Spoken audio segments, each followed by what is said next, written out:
So today I'd like to talk about some aspects of a text known as the Diamond Sutra.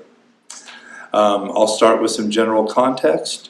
I'm going to unpack its title. Talk a little bit about suttas, and sutras, and the difference and the similarities. And then we're going to, because I love stories, I'm going to tell you the story of one special copy of the Diamond Sutra and its 2,000-year journey to us in total Raiders of the Lost Ark style.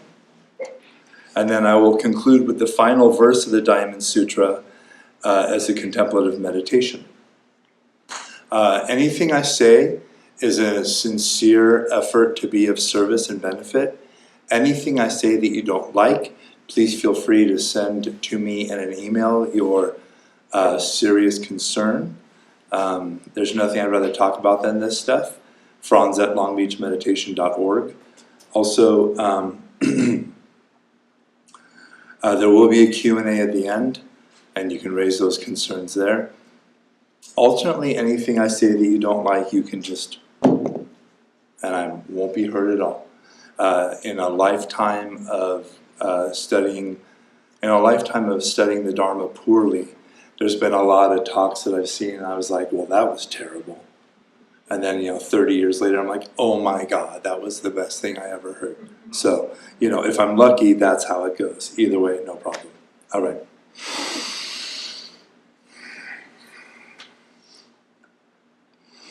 Namo tassa bhagavato arahato samma sambuddhassa. Buddham saranam gacchami, dhammam saranam gacchami, sangham saranam gacchami. I go for refuge to the Buddha, Dharma, and assembly of the excellent ones. Through the virtue of practicing generosity, patience, and the other perfections, may I attain Buddhahood for the benefit of all beings. May this talk be a support. May it be a service rendered to you. May it be a benefit to you and all beings. So, what is the Diamond Sutra?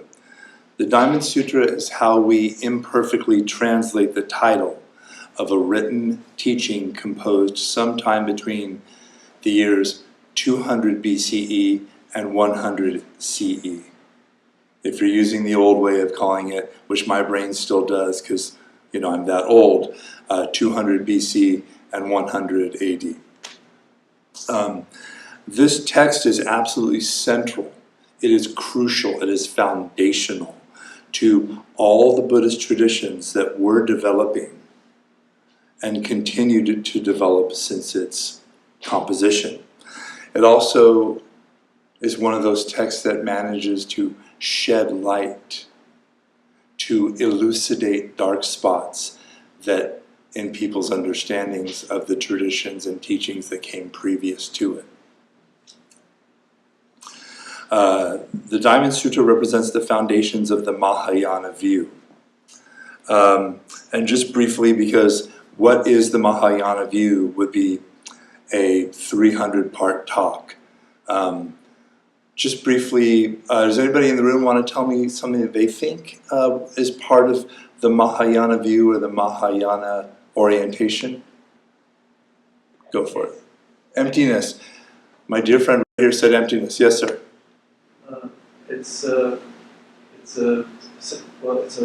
sect or school of Buddhism where once you achieve enlightenment, instead of going into nirvana, you stop and stay to teach others. Brilliant. This is the introduction or the expansion of the ideal of the Bodhisattva, who finds their perfection in service. So rather than the previous figure or symbol or ideal of the Arhat, the person who attains their own liberation. Now granted, just like any compare and contrast, this can get really overstated. There's tons of suttas where the Buddha explicitly says that person who serves themselves and all beings, that is an arahant. But in the later tradition, in the Mahayana, they really kind of expanded and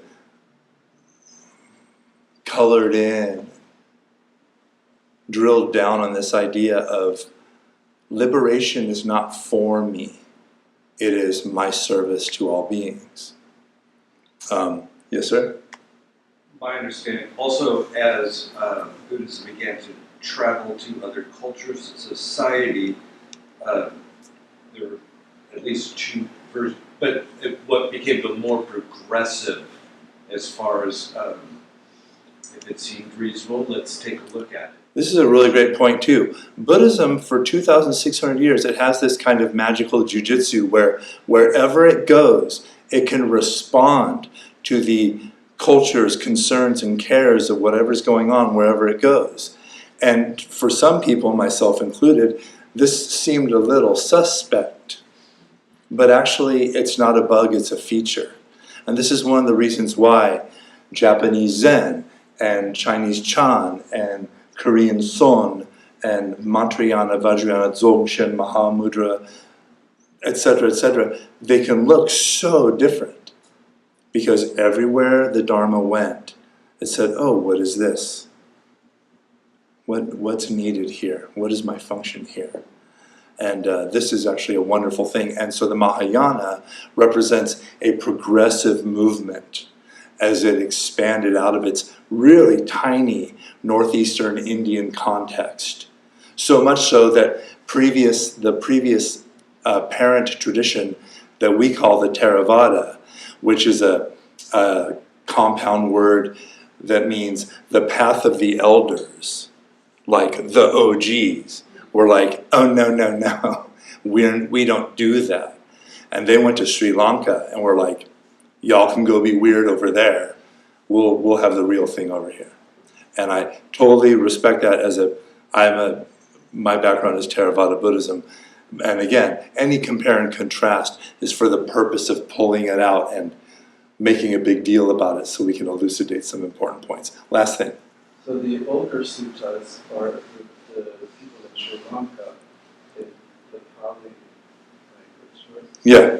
Whereas the Mahayana sutras, they are in Tibetan or Chinese. Originally Sanskrit. But yeah, so this we'll address a little bit more as we go on. But yeah, and that very point you raise about the earliest teachings were recorded in the Pali language, and later teachings were recorded in Sanskrit and then translated Bhutanese, Tibetan, Chinese, Japanese, Korean, etc., etc., etc. Okay, moving on. And you guys, basically, the only other thing I wanted to mention about the Mahayana was really pulling out, like I said, emptiness of all phenomenon, emptiness of self and other, and the indestructible nature of awareness. What the Buddha in the earliest sutras called the deathless, or nibbana. Okay, now, God, I can't believe the things I write down to say to you. Apparently I'm supposed to do this now. Let's start at the very beginning. A very good place to start. Okay, any Sound of Music fans in the room? Okay, thank you. For the 6 of you and me, and the folks on Zoom. Okay, so we'll start with the title. Translation is incredibly difficult. And in Buddhism, it's the worst. Because we're dealing with translating consciousness, the experience of awareness, what it means to be alive, what it means to feel this breath, and this breath, and this breath. So we're trying to translate raw experience into words. And then we're taking words and translating them into a dead written language that nobody uses anymore. And then we're translating it again and again and again. You get the picture, right?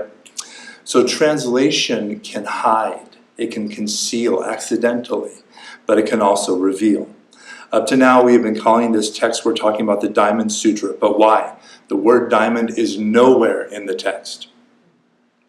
In Sanskrit, the original language of this sutra, the title reads Vajracchedika-prajnaparamita Sutra. This would be a good time for a whiteboard to pop out magically, pre-written. No? Okay. The first word in the sutra, Vajra. This is a kind of stroke of poetic and creative genius on the part of the composers, the scholars, whoever wrote this, whoever brought this to us. The Vajra is an ancient weapon from Hindu mythology. In ancient Hindu pre-Buddhist mythology, there was this wild, real fun guy, classic storm hero god type named Indra. And Indra used to ride around on his elephant, and he lived in the high mountains, classic storm god, adventurer. And he had this weapon called a Vajra. This Vajra is indestructible. It has no parts. It has no identifiable features. It was never created. If it was never created, it can never be destroyed. That's right. And it's something that is so powerful, it can cut anything without being cut. It can dissolve anything without being dissolved, etc., etc., etc. The early mythologists of Hinduism who were writing about Indra is all the way back in the Vedas, the oldest known written religious text in the world. This Indra was just a party animal, just like to drink and carouse and have fun, but he was the guy to call if the universe was in trouble. And he would come with his Vajra and destroy whatever needed destroying. Okay. So diamond is not a bad translation of that word, right? The hardest thing, especially in the ancient world. But what does Vajra have to do with the Dharma?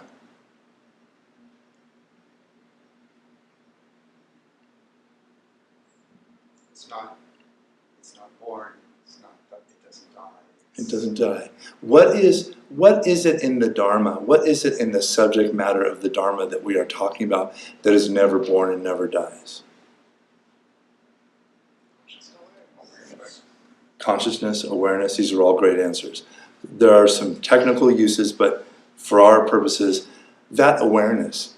This is the thing that the Buddha is at the heart of the Buddha's realization, his awakening. That awareness is fundamentally not fabricated. And certainly we have awareness of things. One of my teachers likes to differentiate awareness from consciousness.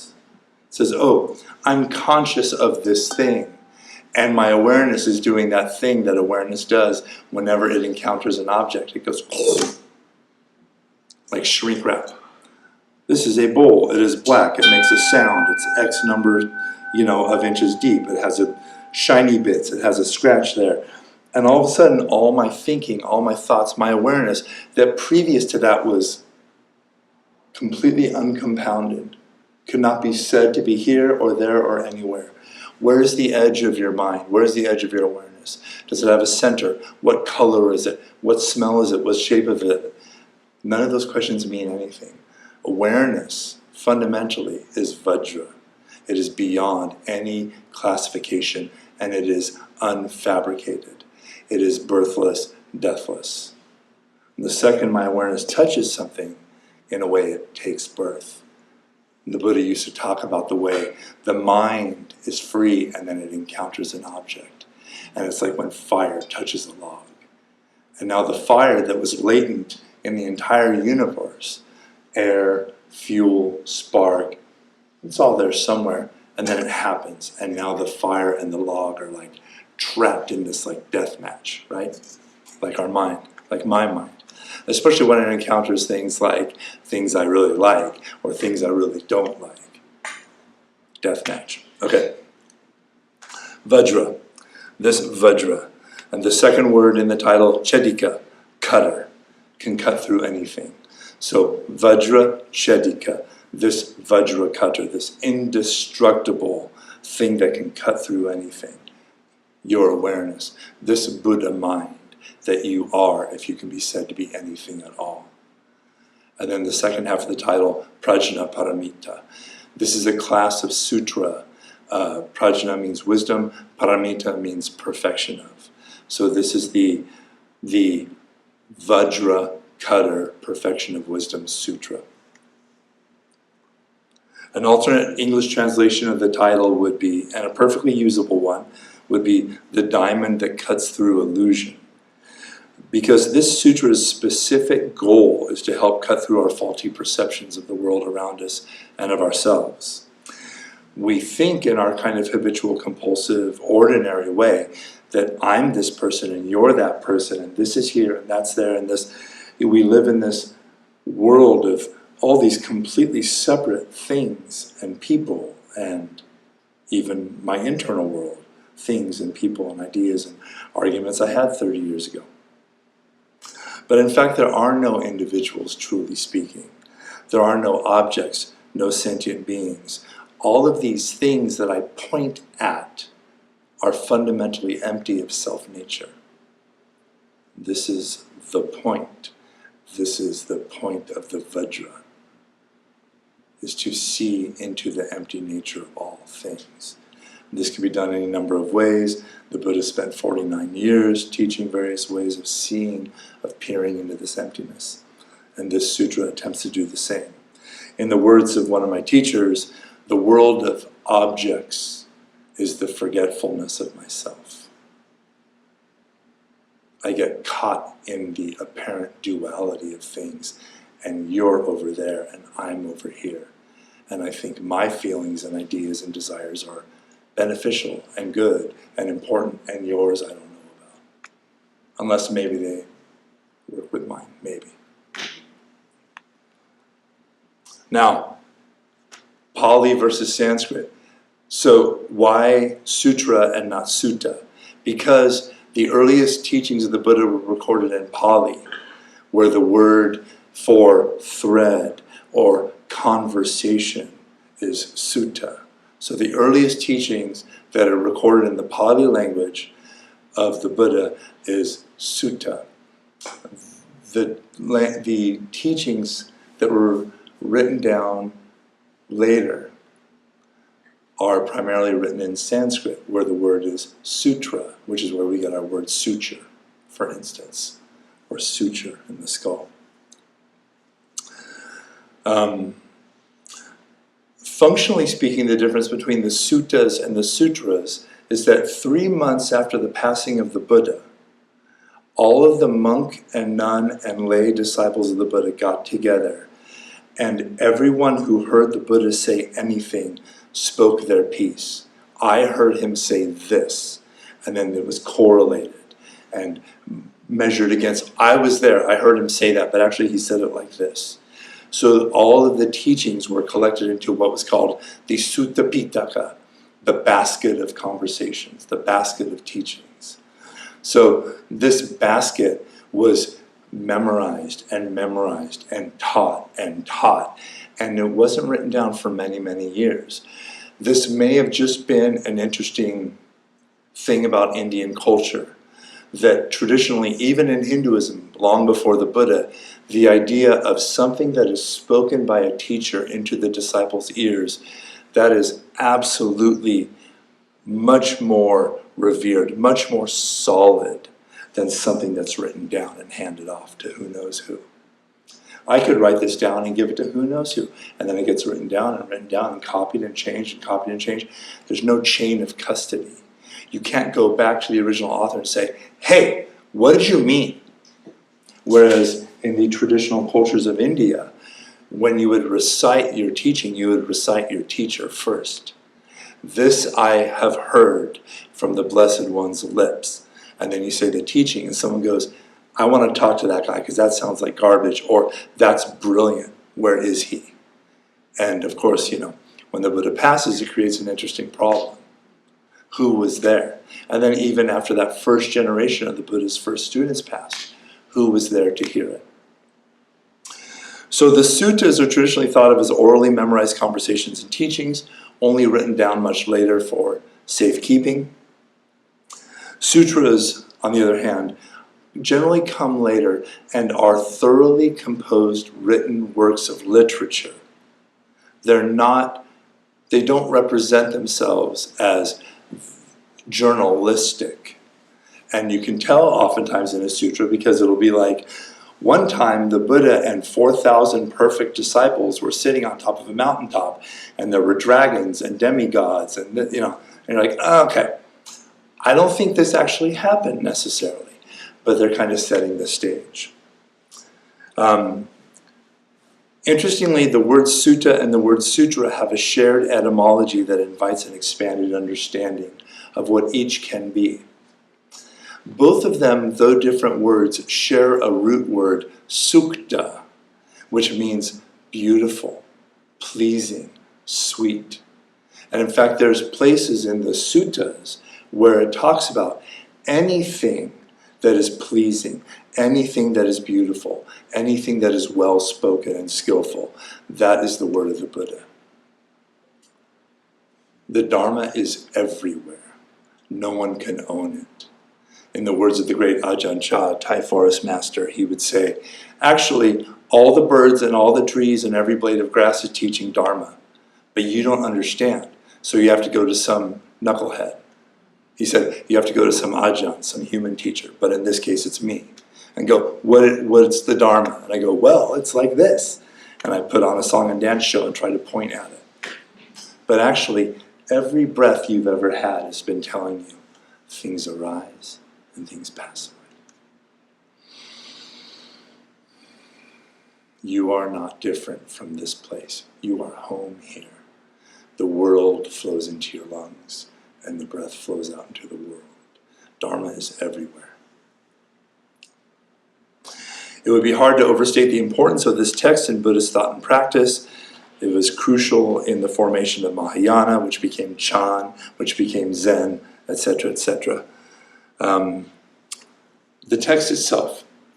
The dramatic setting of the Diamond Sutra is a beautiful park in ancient India with a vast assembly of householder disciples, fully perfected arahant, monk, and nuns,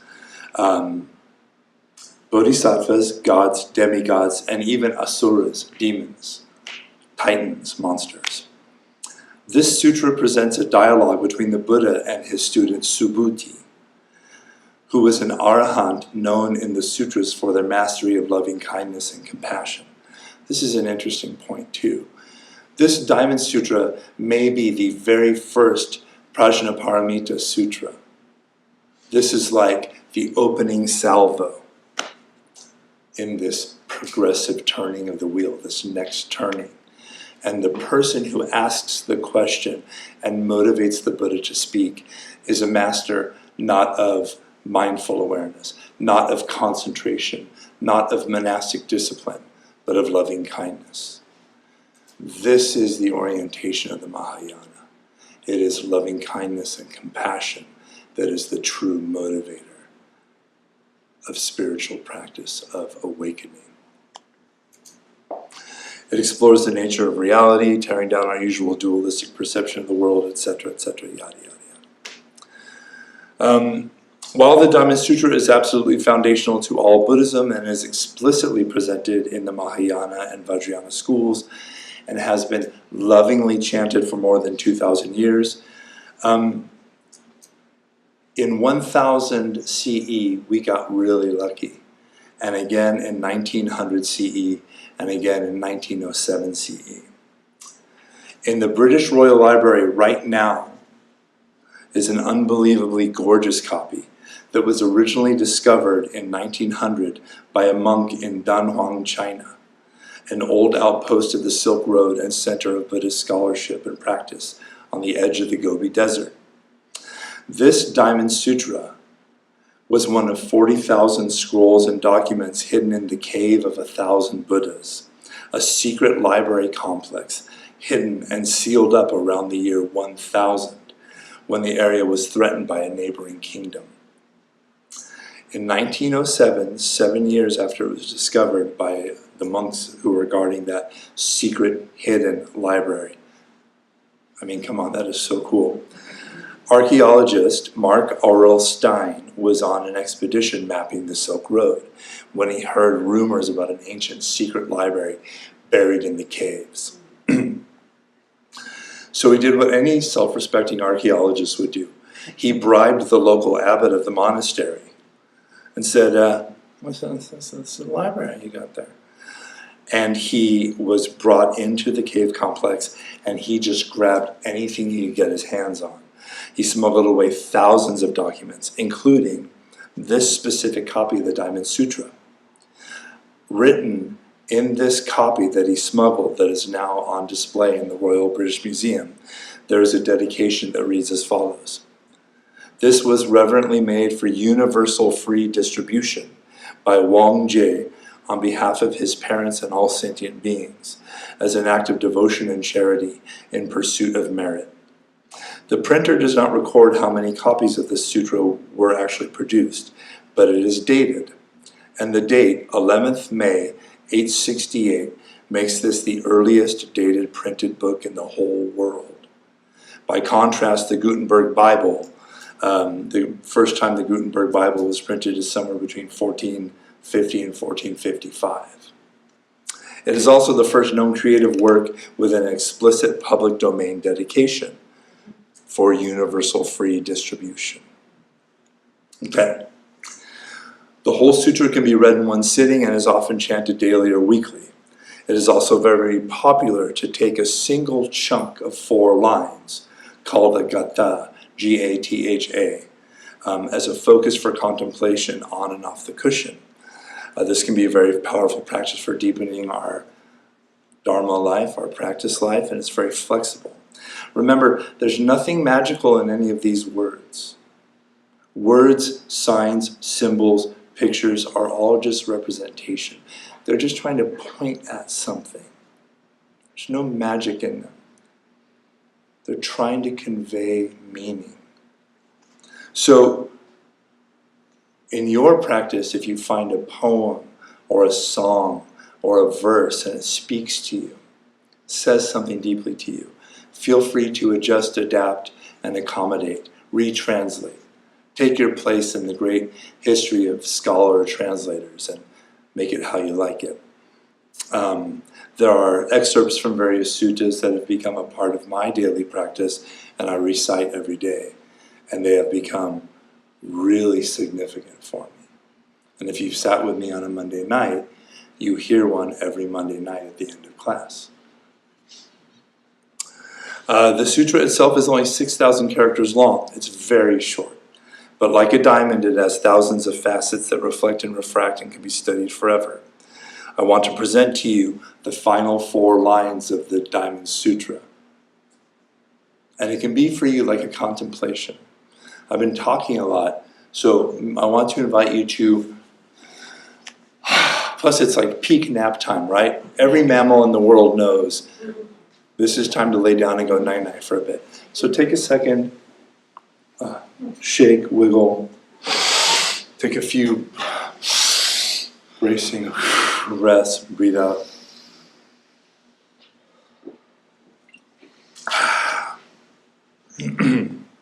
And by the way, when you're sitting with your hands folded, it's a physiological sign to calm down.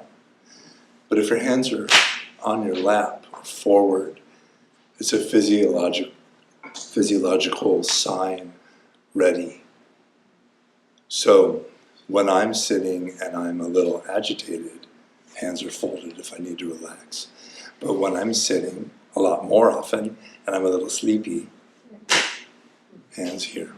So I will chant the last 4 lines of the Diamond Sutra in the original Sanskrit. And this is in a chatusloki form. It has a nice meter, a nice rhythm to it. First in Sanskrit. Tarakati miram dipo mahavasya shabut buddham supinam vidida pramcha evam drastavim samskritaham.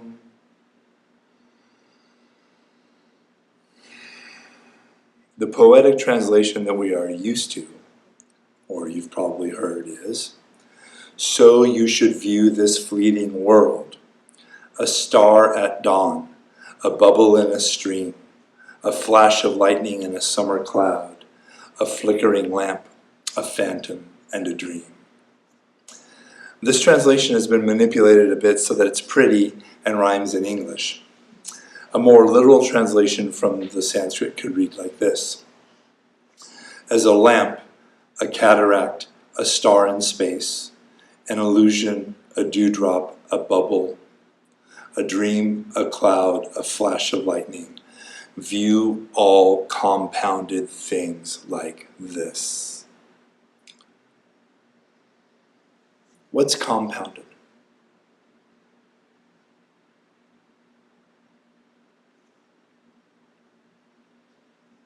What does it mean for something to be compounded? Put together. Put together. There you go. Put together, or manufactured, or fabricated. If something is made, it will eventually be unmade. If something is born, it will. Right. All compounded things are like this. A lamp, a cataract, a star in space, an illusion, a dewdrop, a bubble, a dream, a cloud, a flash of lightning.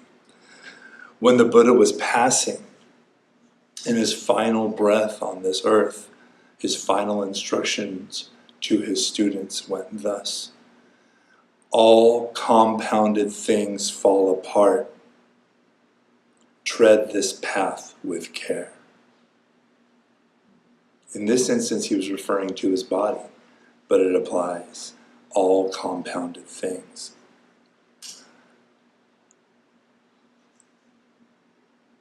I want to invite you to let this verse mingle with your heart and mind, and I will say a thing or two about each of the images in the second translation. I invite you to reflect on what it could mean for you in your life and practice to regard all compounded things, including yourself, like this. A lamp. Remember, in the time of the Buddha, lamps were small clay or stone vessels with a wick made of cotton, with oil or butter, and lit. This lamp, like our lives, its very function is to burn itself out. The very act of living, of the lamp shedding light. Just like us, to be born is to die.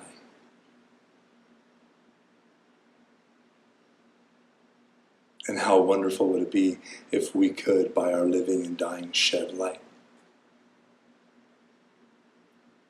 In the sutra known as the Questions of King Milinda, a monk is questioned about the Buddhist doctrine of no self.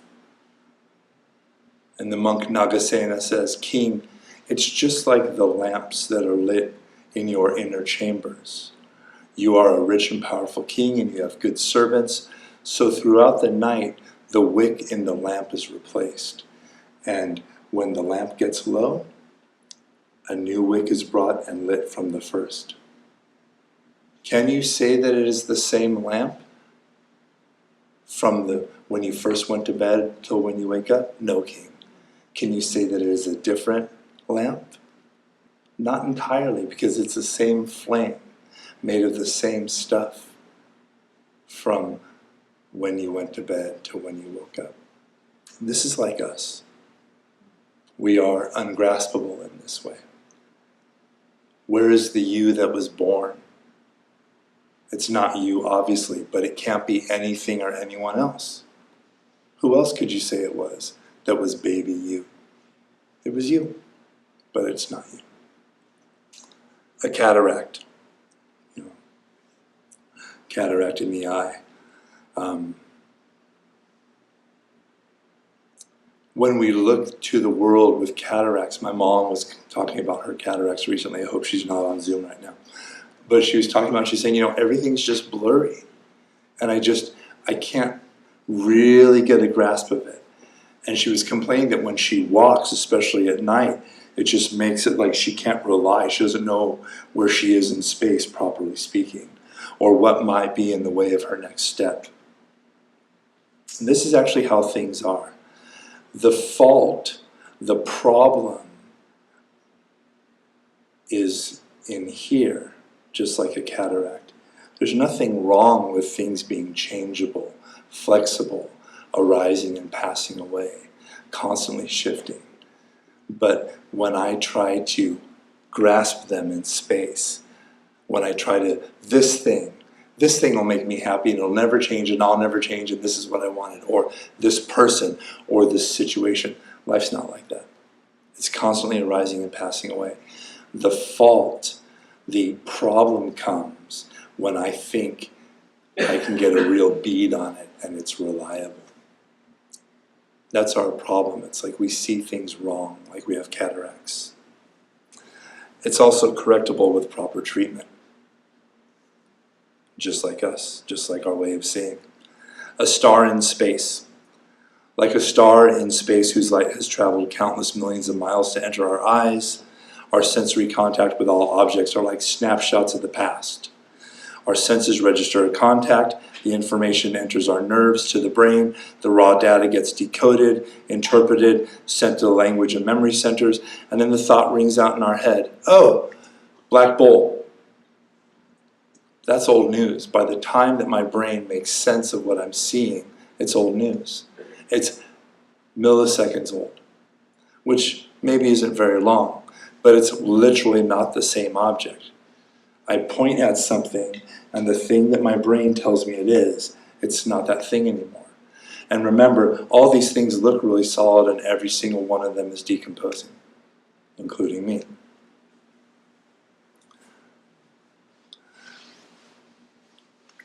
We're shockingly coming close to the end of the time, so I'll skip a couple. But I want to mention illusion. Illusion is in that verse. When I say illusion, what does it mean? Hit me. A trick. A trick? Misdirection. A misdirection? Perception. One more time. Perception. A perception, like 2 words. A perception. Great. Visual, okay. Falsehood. A falsehood, okay. So the ancient definition of illusion in terms of Indian philosophy is a thing whose mode of existence is different from its mode of appearance. And this is really important. We look at things like they're solid, like they're lasting, or even like I'm seeing them right, like I'm perceiving it correctly. Like I look at somebody, I look at the way they're dressed, I look at the bumper stickers on their car, and I think I know all about them. So an illusion isn't so much a thing that isn't there. It's a thing that is there, but maybe not in the way I think it is. The classic illustration of this is a mirage. When I see a mirage, I'm seeing something that's there. It's really there. There are literally light waves being played with in layers of moisture rising off the ground. There's something there, all right, but I can't swim in it, and I can't drink it, and I can't measure its depths.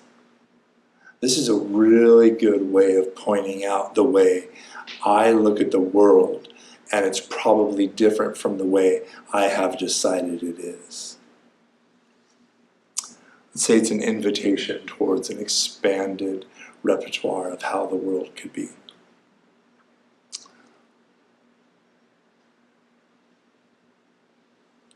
I'm skipping a few, so I'll just go to the end, the flash of lightning, and I'll read the verse again.